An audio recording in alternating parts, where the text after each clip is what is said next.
और सब कह रहे हैं कि भारत को बड़ा सावधान रहने की जरूरत है जब तक पाकिस्तान की लगाम इस आसिम मुनीर के हाथ में है। मैं आपको इसके बारे में कुछ जानकारियां देता हूं, कुछ ऐसी जानकारियां जो अभी तक आप इसके बारे में नहीं जानते होंगे।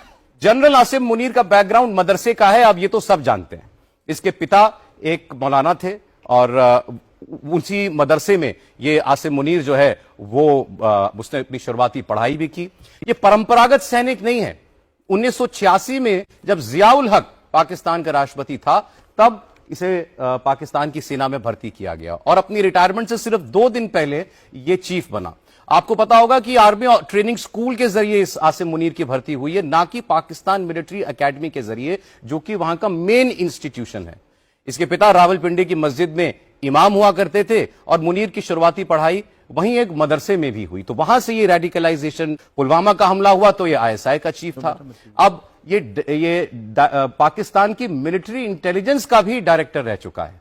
तो 2 खुफिया विभागों का प्रमुख रह चुका है। रेडिकल आदमी है, बहुत कट्टर सोच का है। हाफिज कुरान खुद को कहता है, जब बातें करता है तो कुरान की आयतें बार बार अपनी बातचीत में कोट किया करता है और उसी से दुनिया को पता चला कि यह आदमी बहुत खतरनाक है। अब आपको बताते हैं कि इतना खतरनाक क्यों है। क्योंकि यह समझौते पर यकीन नहीं करता, यह सिर्फ और सिर्फ लड़ाई और जंग में यकीन रखता है। और भारत के साथ तो हर वक्त आईएसआई और मिलिट्री इंटेलिजेंस का चीफ रह चुका है। जैसे मैंने आपको बताया, पुलवामा का हमला इसके आईएसआई चीफ रहते हुए ही हुआ था। तो उस लिहाज से पाकिस्तान का जितना आप समझिए कि खुफिया तंत्र है, उस पर इसकी बहुत मजबूत पकड़ है। तो यह जनरल मुनीर क्यों आज तक का सबसे खतरनाक पाकिस्तानी जनरल माना जा रहा है? He is perhaps the most dangerous army chief Pakistan has had. बिल्कुल, आपकी जो आंकलन है और आपने जितने डिटेल्स आप सबके सामने रखे, मैं उससे पूरी तरीके से सहमत हूं। और इसमें मैं कुछ और चीजें ऐड करना चाहूंगा, जिससे हम जब किसी अपोजिशन जर्नल को पढ़ते हैं तो उसके हम देखते हैं कि उसका ऑपरेशनल एक्सपीरियंस कहाँ ज्यादा रहा है।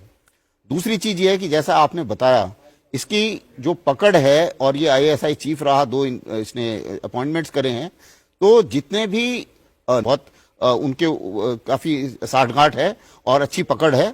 इसकी काफी पकड़ भारत में जितने ये कोलैबोरेटर्स हैं या स्लीपर सेल्स हैं, उनके ऊपर भी इसकी काफी पकड़ है। इत्तेहादी में से है कि मर जाऊंगा लेकिन सरेंडर नहीं करूंगा, पहली बात। और दूसरी चीज ये है कि समझौते का कोई चक्कर नहीं है।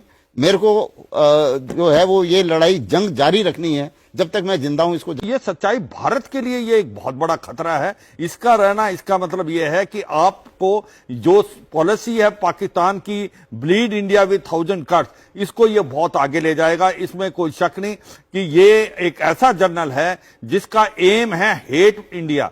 क्या अभी ये घटनाएं बंद होने वाली हैं? मुझे नहीं लगता, क्योंकि ये एक पागल है, जैसे बताएगा ये रेडिकलाइजेशन ज्यादा फैलाने की कोशिश कर रहा है, आतंकवादी। सर, जैसा जो आप लोग, मतलब ये ऐसा आदमी है जो तबाह हो जाए, अपने देश को डुबा दे, लेकिन सरेंडर ना करे। वो सोच, उस सोच से है ये। इसलिए हमें बड़ा सतर्क रहना पड़ेगा कि ये आइंदा भी जल्दी कुछ कर सकता है।